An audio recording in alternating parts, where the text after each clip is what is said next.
Sesampainya pada sebuah momen di mana Pi benar-benar memasrahkan dirinya secara total, merasa bahwa mungkin inilah akhir sesungguhnya dari perjalanannya.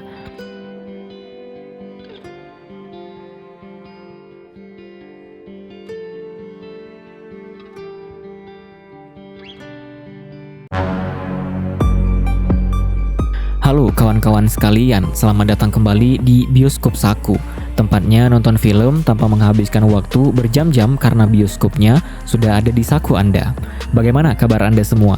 Saya harap semoga sehat selalu dan dimudahkan rezeki serta segala urusan yang sedang Anda kerjakan. Kembali lagi bersama saya, Mamat. Pada episode kali ini kita akan menyelami lebih dalam sebuah film yang sangat inspiratif yang rilis pada tahun 2012 yang berjudul. Kisah dalam film ini dibingkai dengan narasi seorang penulis yang sedang berada di titik terendah dalam karirnya, berjuang untuk menemukan sebuah inspirasi baru. Atas sebuah rekomendasi tak terduga dari seorang kenalan di sebuah kedai kopi, ia akhirnya dipertemukan dengan tokoh utama dari cerita ini. Seorang pria parubaya bernama Piscin Molitor Patel yang lebih suka dipanggil Pai. Nama depannya yang unik, Piscin, diambil dari nama sebuah kolam renang legendaris di Paris yang dianggap sebagai kolam terindah di dunia. Namun nama yang indah itu justru menjadi sumber perundungan baginya di India karena pengucapannya sangat mirip dengan kata pising atau kencing. Untuk melepaskan diri dari julukan yang memalukan tersebut saat ia pindah ke sekolah yang baru, ia dengan sangat cerdik memperkenalkan diri kepada semua orang sebagai Pai, agar nama panggilan itu diterima dan diingat. Ia tidak hanya memberikan penjelasan filosofis yang mendalam mengenai konstanta matematika tersebut, tapi juga melakukan sebuah aksi yang luar biasa dengan menghafal dan menuliskan seluruh digit desimal dari bilangan pi di papan tulis. Sang penulis yang datang hanya untuk mencari sebuah cerita menarik, kemudian diberitahu oleh kenalannya bahwa kisah yang dimiliki Pi tidak hanya menarik, tapi sebuah kisah yang akan membuatnya percaya akan keberadaan Tuhan. Pi kemudian mempersilahkan sang penulis untuk duduk, dan dengan tatapan yang dalam ia mulai membuka lembaran-lembaran masa lalunya yang luar biasa. Dimulai dari masa kecilnya di Pondicherry, India. Ia dibesarkan di lingkungan yang tidak biasa. Ayahnya adalah seorang pengusaha rasional dan pemilik sebuah kebun binatang, sementara ibunya adalah seorang ahli botani yang religius. Mereka memiliki dua orang putra, Pi dan kakaknya Raffi. Perbedaan keyakinan di dalam keluarganya sangatlah kentara. Sang ibu adalah seorang penganut Hindu yang taat dan sering menceritakan kisah dewa-dewa, sedangkan ayahnya adalah seorang ateis yang menaruh kepercayaan penuh pada sains, sebuah pandangan yang terbentuk setelah ia sembuh dari penyakit polio berkat keajaiban medis, bukan doa-doa ritual. Perjalanan spiritual Pi sendiri berkembang menjadi sebuah eksplorasi yang sangat unik dan inklusif. Pada usia 12 tahun, didorong oleh rasa ingin tahu yang tak terbatas, ia secara tidak sengaja masuk ke sebuah gereja dan langsung merasa terpikat dengan ajaran agama Kristen. Ia banyak berdiskusi dan bertanya kepada pendeta di sana, hingga akhirnya ia memeluk keyakinan tersebut. Namun pencariannya tidak berhenti di situ. Beberapa waktu kemudian ia juga menemukan keindahan dalam ajaran agama Islam, mulai mengunjungi masjid dan belajar untuk mendirikan sholat. Keputusannya untuk menganut ketiga agama besar tersebut secara bersamaan membuatnya mendapat teguran keras dari ayahnya yang berpendapat bahwa mempercayai segalanya sama saja dengan tidak mempercayai apapun. Suatu sore, kebun binatang mereka kedatangan seekor penghuni baru yang akan mengubah hidup Pi selamanya. Seekor harimau benggala yang agung, yang secara aneh diberi nama Richard Parker. Pi dengan pandangan spiritualnya yang mendalam terhadap alam, meyakini bahwa ia bisa melihat adanya jiwa di dalam tatapan mata harimau tersebut, dan dengan naif mencoba untuk memberinya makan secara langsung dari tangannya. Namun ayahnya datang tepat pada waktunya untuk mencegah tindakan berbahaya itu. untuk memberikan sebuah pelajaran yang keras dan tak terlupakan tentang realitas alam liar. Sang ayah dengan sengaja menunjukkan kepada Pi betapa buas dan tak terduganya Richard Parker dengan membuatnya menyaksikan harimau itu membunuh seekor kambing dengan brutal.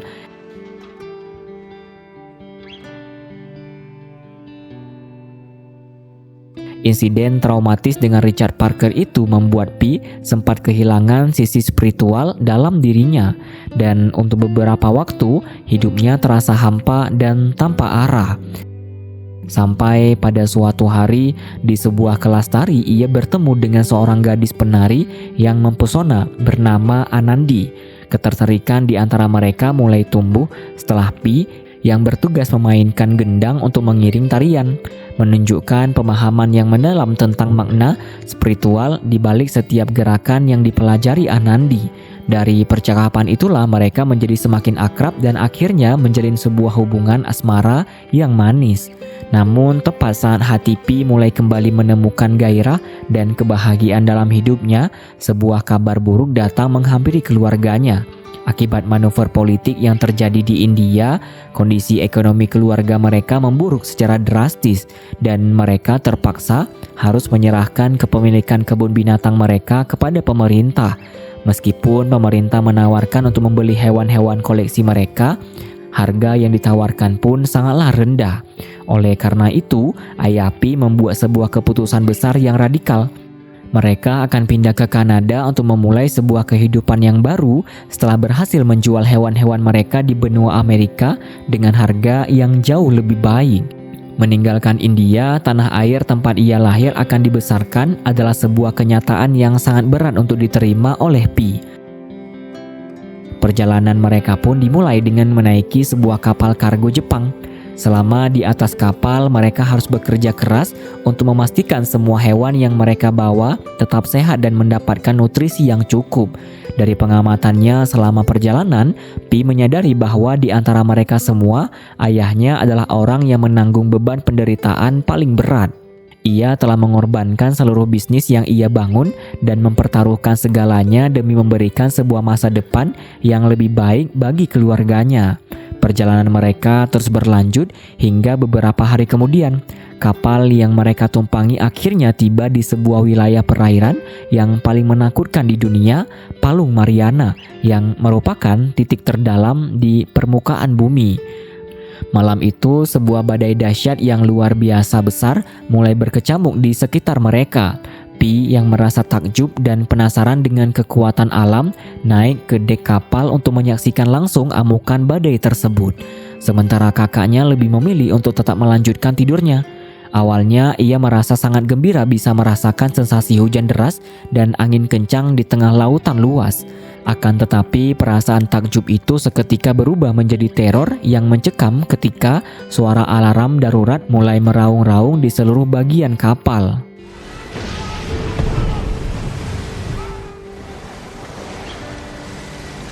Ia segera berlari masuk kembali dengan panik untuk mencoba membangunkan keluarganya. Namun ia terlambat. Kapal sudah mengalami kebocoran yang sangat parah dan air laut dengan cepat membanjiri kabin-kabin. Ia pun terpaksa kembali naik ke dek untuk meminta pertolongan. Namun kondisi di atas sudah sangat kacau balau. Hewan-hewan dari kebun binatang mereka entah bagaimana caranya berhasil lepas dari kandang mereka dan berhamburan di tengah badai. Beberapa kru kapal yang panik kemudian menarik Pi dan dengan paksa melemparnya ke atas sebuah skoci penyelamat. Dari atas skoci yang terombang-ambing, Pi berulang kali berteriak memohon agar keluarganya diselamatkan, terutama ayahnya yang ia tahu tidak bisa berenang. Di tengah kegelapan dan amukan ombak, Pi melihat dari kejauhan sosok makhluk yang tampaknya membutuhkan pertolongan dan ia mencoba menariknya ke atas. Namun, saat diselamatkan ternyata sosok itu adalah Richard Parker. Sang harimau benggala. Diliputi oleh rasa panik dan ketakutan yang luar biasa, Pi pun secara refleks melompat dari skoci ke tengah lautan yang bergelora. Setelah badai yang mengerikan itu akhirnya mereda, Pi Pi yang tidak lagi melihat tanda-tanda keberadaan Richard Parker memberanikan diri untuk kembali naik ke atas koci. Namun, ia menemukan bahwa di atas koci itu tidak hanya ada seekor zebra yang terluka parah, tetapi juga seekor hyena yang buas. Untungnya, guncangan ombak yang hebat tampaknya membuat semua hewan di atasnya mengalami mabuk laut. Tak lama kemudian, satu lagi hewan yang berhasil selamat muncul, seekor orangutan betina yang kemudian Pi beri nama Orange Juice, yang mengapung mendekati mereka di atas seikat buah pisang. Awalnya situasi di atas koci cukup kondusif, sampai akhirnya sang hyena pulih dari mabuknya dan mulai menunjukkan sifat aslinya dengan memangsa sang zebra yang tak berdaya. Sehari telah berlalu dan Pi yang mulai merasa lapar mencoba membuka kompartemen penyimpanan yang ada di dalam skoci. Di sana ia menemukan sebuah buku panduan yang sangat berharga tentang cara bertahan hidup di lautan lepas. Demi menjaga keselamatannya dari ancaman hyena, Pi dengan cerdik mengambil seluruh pelampung yang tersedia dan menyatukannya untuk ia jadikan sebagai sebuah rakit darurat yang berfungsi sebagai kapal kedua baginya. Namun si hyena yang buas kembali keluar dari persembunyiannya dan kali ini ia menyerang Orange Juice. Melihat sahabat barunya diserang, Pi yang dipenuhi amarah memutuskan untuk melawan hyena tersebut dengan sebilah pisau yang ia temukan.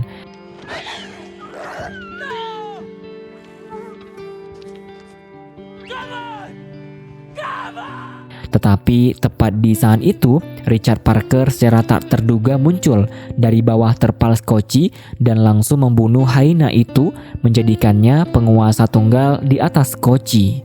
Dengan pantang menyerah sehari penuh, Pi sibuk merakit pelampung-pelampung yang ia temukan agar bisa menjadi sebuah rakit yang layak. Sore harinya saat si harimau sedang tertidur, ia memberanikan diri untuk kembali mengecek isi skoci dan menemukan sebuah harta karun. Banyak sekali kaleng air minum dan juga tumpukan biskuit darurat. Seekor tikus yang selama ini bersembunyi di dalam kompartemen tiba-tiba muncul, yang langsung memancing perhatian Richard Parker yang terbangun. Malam itu, Pi hanya bisa pasrah dalam ketidakpastian. Si harimau tidur dengan nyenyak di atas koci yang relatif nyaman, sementara ia harus bertahan dengan kondisi seadanya di atas rakit daruratnya yang rapuh. Berbekal buku panduan yang ia temukan di sekoci, Pi mulai mempelajari bagaimana teknik dan strategi untuk bisa bertahan hidup di tengah lautan luas. Meskipun sebagian besar isi panduan itu lebih ditujukan untuk sekelompok orang yang terdampar, Pi mencoba mengadaptasikannya untuk situasi yang sangat unik. Hanya seorang diri bersama seekor harimau benggala dewasa. Ia kemudian teringat pada metode-metode yang digunakan untuk menjinakkan hewan di sirkus dan mulai mencoba menerapkannya pada Richard Parker. Langkah pertamanya adalah dengan membuatnya mabuk laut dengan cara menggoyang-goyangkan skoci secara terus-menerus.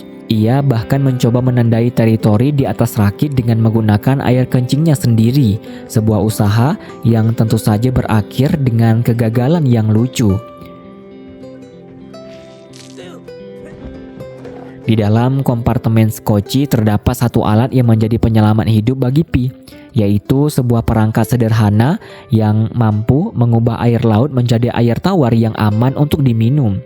Dengan sifat belas kasih yang masih melekat dalam dirinya, ia bahkan rela untuk berbagi pasokan air minumnya yang berharga dengan Richard Parker. Namun masalah baru yang lebih besar muncul. Seekor harimau dewasa membutuhkan setidaknya 5 kg daging setiap hari untuk bertahan hidup. Sementara Richard Parker sudah berhari-hari tidak makan. Kekhawatiran si harimau akan menyerangnya karena rasa lapar yang tak tertahankan, Pi yang telah menjadi seorang vegetarian seumur hidupnya terpaksa harus belajar untuk memancing. Setelah seharian penuh mencoba tanpa mendapatkan hasil, ketakutannya menjadi kenyataan. Richard Parker melompat dari skoci dan mulai berburu mangsanya sendiri di dalam air. Pi yang panik berhasil naik kembali ke atas skoci dengan segera. Momen itu sebenarnya adalah sebuah kesempatan emas bagi Pi untuk membunuh Richard Parker yang sedang dalam posisi lemah dan terjebak di air.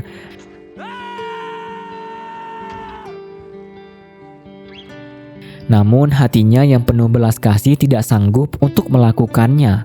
Akhirnya Pi Pi memutuskan untuk mengambil sebuah perlengkapan penting yang ia butuhkan dari dalam skoci untuk membuat rakit daruratnya menjadi tempat yang sedikit lebih nyaman dan aman. Keesokan harinya, setelah melalui banyak percobaan, Pi akhirnya berhasil memancing ikan pertamanya. Meskipun tindakan membunuh hewan sangat bertentangan dengan semua keyakinan yang pernah ia anut, ia sadar betul bahwa jika ia tidak menyediakan makanan untuk Richard Parker, kejadian mengerikan kemarin pasti akan terulang kembali. Beberapa hari kemudian, di suatu malam yang cerah, lautan di sekitar mereka tiba-tiba memancarkan cahaya biru kehijauan yang magis.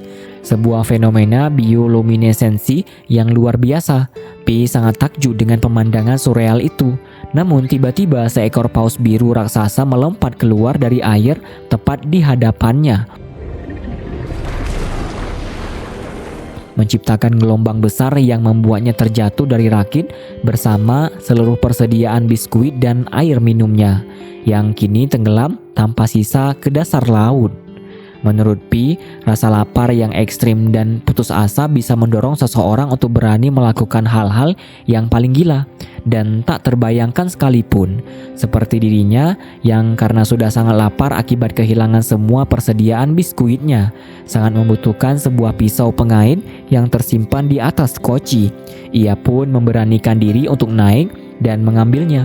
Namun baru saja ia menjejakkan kaki di atas skoci, Richard Parker sudah muncul dari samping dengan tatapan mengancam. Tiba-tiba sebuah keajaiban terjadi. Gerombolan ikan terbang melintasi kapal mereka, dan banyak di antaranya yang terperangkap di atas skoci, termasuk seekor ikan tuna berukuran besar. Dalam sebuah momen yang didorong oleh insting bertahan hidup yang primal, Pi karena saking laparnya berani melawan si harimau untuk memperebutkan ikan tersebut. Keberaniannya yang luar biasa itu membuahkan hasil, dan ikan tuna itu menjadi santapan pertamanya selama sekian lama tidak makan. Menyadari betapa merepotkan dan berbahayanya setiap kali harus naik ke skoci dengan bertaruh nyawa, Pi memutuskan untuk mencoba sebuah hal gila lainnya. Fase ini bisa kita sebut sebagai menjinakkan macan. Ia sadar betul bahwa Richard Parker tidak mungkin bisa dijinakkan sepenuhnya seperti hewan peliharaan. Namun bukan berarti ia tidak bisa dilatih untuk menghormati batas-batas tertentu. Pi mencoba menggunakan metode pengkondisian klasik, yaitu perintah dan hadiah. Setiap kali si harimau menunjukkan kepatuhan terhadap perintahnya, ia akan memberikannya imbalan berupa makanan. Syukurlah metode ini secara perlahan mulai menunjukkan hasil.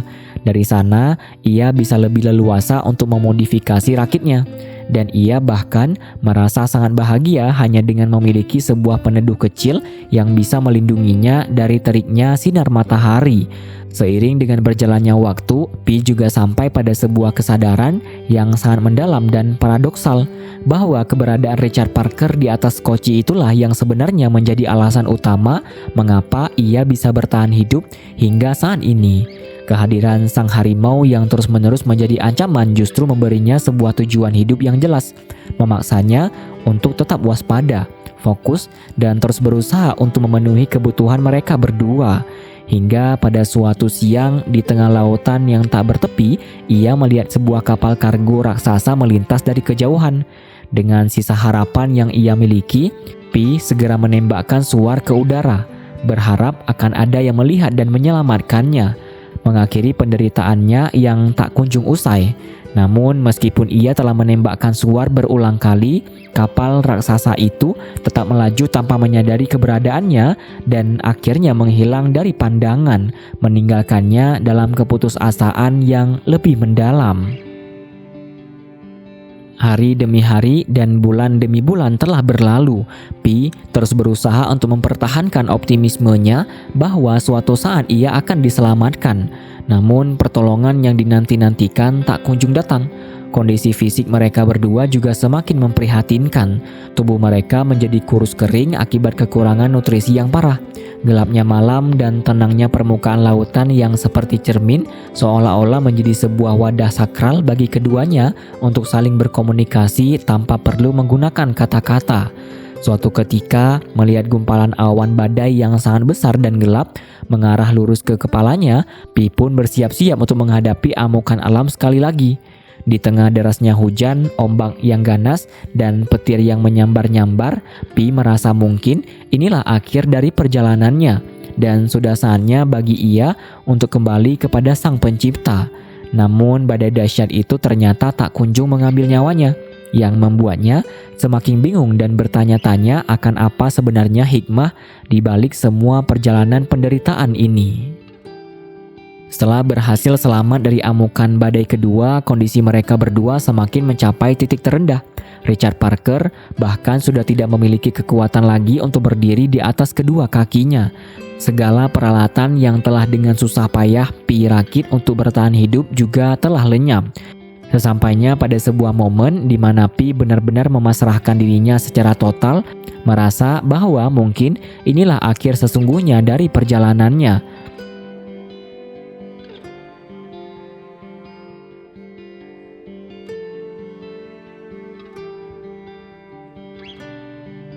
Keesokan harinya, sekoci mereka secara perlahan menabrak sesuatu yang membuat Pi terbangun dari keputusasaannya. Ternyata mereka telah terdampar di sebuah pulau misterius yang sangat subur, yang seluruhnya tertutup oleh vegetasi hijau yang aneh. Richard Parker nampaknya sudah lebih dulu turun dan menjelajahi pulau itu. Sementara Pi merasa sangat beruntung dan bahagia karena bisa kembali memakan tumbuh-tumbuhan dan menemukan sebuah kolam besar yang berisi air tawar yang sangat menyegarkan di tengah pulau, yang dipenuhi oleh ribuan hewan meerkat. Saat menjelang matahari terbenam, Pi bersiap-siap untuk beristirahat di atas pohon dan mulai merasakan ada sesuatu yang sangat aneh. Semua hewan meerkat di pulau itu secara serentak berlarian naik ke atas pohon.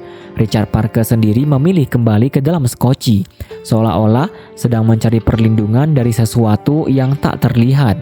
Pada tengah malam, Pi secara tidak sengaja terbangun dan melihat ke bawah, di mana ia menyadari bahwa kolam air tawar tempatnya berenang tadi kini telah berubah menjadi sebuah danau zat asam yang mematikan, yang dipenuhi dengan bangkai-bangkai ikan yang telah terlarut. Ternyata pulau itu adalah sebuah organisme tunggal, sebuah tumbuhan pemakan daging raksasa. Yang lebih mengerikan lagi, saat ia memetik salah satu buah dari pohon tempatnya beristirahat, ia menemukan sebuah gigi manusia di dalamnya. Sebuah pesan mengerikan dari seorang petualangan lain sebelum dia yang sempat terdampar namun akhirnya terlena dan menjadi korban dari pulau tersebut. Keesokan harinya, menyadari bahaya mematikan yang mengintai di balik keindahan pulau itu, Pi membuat keputusan tegas untuk segera pergi. Ia mengambil persediaan makanan dan air sebanyak yang bisa ia angkut untuk dirinya dan Richard Parker. Lalu segera melanjutkan perjalanannya kembali ke lautan lepas. Dari pengalaman di pulau itulah, Pi mulai menyadari sesuatu yang lebih besar dan mendalam. Selama ini ia sering merasa ditinggalkan, diacuhkan, bahkan disiksa oleh Tuhan dalam perjalanannya yang penuh penderitaan. Waktu terus berlalu, entah sudah berapa lama mereka terombang-ambing di lautan, hingga akhirnya setelah semua persediaan makanan dan minuman mereka habis, sekoci mereka secara perlahan tiba di pinggir pantai Meksiko. Pi dengan kondisi tubuhnya yang sudah sangat lemah dan tak berdaya mencoba mengerahkan sisa-sisa tenaganya untuk menarik sekoci ke pinggir pantai. Lalu ia pun pingsan karena kelelahan. Saat ia terbangun, ia melihat Richard Parker turun dari skoci dan berjalan dengan anggun menuju hutan. Sebelum benar-benar masuk ke dalam lebatnya hutan, harimau itu berhenti sejenak. Pi yang masih dalam keadaan setengah sadar berharap dengan segenap hatinya agar Richard Parker akan menoleh ke belakang untuk memberikannya semacam tatapan atau salam perpisahan sebagai pengakuan atas semua yang telah mereka lalui bersama. Namun nyatanya, harimau itu pergi begitu saja tanpa menoleh sedikit pun, seolah-olah tidak pernah ada ikatan apapun di antara mereka. Beberapa jam kemudian, penduduk lokal datang dan menyelamatkan Pi. Saat dia angkat ke atas tandu, ia menangis terseduh-seduh. Bukan karena merasa bahagia akhirnya telah diselamatkan, melainkan karena merasakan kesedihan dan sakit hati yang mendalam atas perlakuan Richard Parker yang pergi begitu saja. Di saat itulah, Pi akhirnya menyadari dan menerima sepenuhnya kebenaran dari apa yang pernah dikatakan oleh ayahnya dulu, bahwa seekor hewan buas tidak akan pernah bisa menganggap manusia sebagai temannya, karena di mata hewan itu, manusia hanyalah sebuah proyeksi dari perasaan manusia itu sendiri. Melanjutkan ceritanya kepada sang penulis, Pi menceritakan bahwa saat ia masih dalam masa pemulihan di sebuah rumah sakit di Meksiko, 2 orang petugas dari perusahaan kapal Jepang yang ia tumpangi datang untuk melakukan investigasi resmi. Mereka ingin mengetahui penyebab pasti mengapa kapal itu bisa tenggelam dan bagaimana caranya ia bisa selamat seorang diri. Pi pun menceritakan kisahnya yang luar biasa dan penuh keajaiban bersama Richard Parker. Namun tak satu pun dari kedua petugas itu yang mempercayainya, menganggap seluruh ceritanya hanyalah sebuah fantasi atau halusinasi akibat trauma. Mereka menginginkan sebuah kisah yang lebih bisa diterima secara logis oleh pihak perusahaan asuransi. Alhasil, Pi menawarkan mereka sebuah kisah alternatif yang lebih brutal dan realistis, di mana hewan-hewan diskoci ia ganti dengan manusia, koki kapal yang kejam, seorang pelaut yang terluka, ibunya dan dirinya sendiri, serta mengatakan bahwa pada akhirnya hanya dirinya lah yang berhasil selamat. Di akhir percakapan panjang mereka, saat istri dan kedua anak Pi pulang dari sekolah, sang penulis mengungkapkan pilihannya. Di antara 2 cerita yang ditawarkan, ia lebih memilih cerita dengan harimau. Pi kemudian tersenyum dan berkata, "Dan begitulah dengan Tuhan." Film ini ditutup dengan menunjukkan bahwa Pi telah berhasil membangun sebuah kehidupan baru yang damai dan bahagia. Bahkan menamai putranya Raffi, sama seperti nama kakaknya yang telah tiada, sebagai sebuah bentuk penghormatan. Dengan adegan keluarga yang hangat itu, film pun tamat. Pesan moral dari film ini adalah bahwa terkadang tantangan terberat dalam hidup kita, bagaikan seekor harimau buas di tengah lautan, justru menjadi alasan yang membuat kita terus berjuang dan bertahan hidup. Di tengah penderitaan yang tak terbayangkan, iman dan harapan bukanlah tentang menunggu datangnya keajaiban, melainkan tentang menemukan makna dalam perjuangan itu sendiri untuk terus melangkah maju.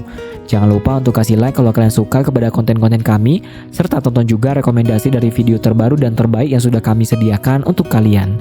Dan tentunya terima kasih banyak bagi kalian yang masih menonton sampai detik ini. Jangan lupa subscribe. Saya Mamat pamit undur diri.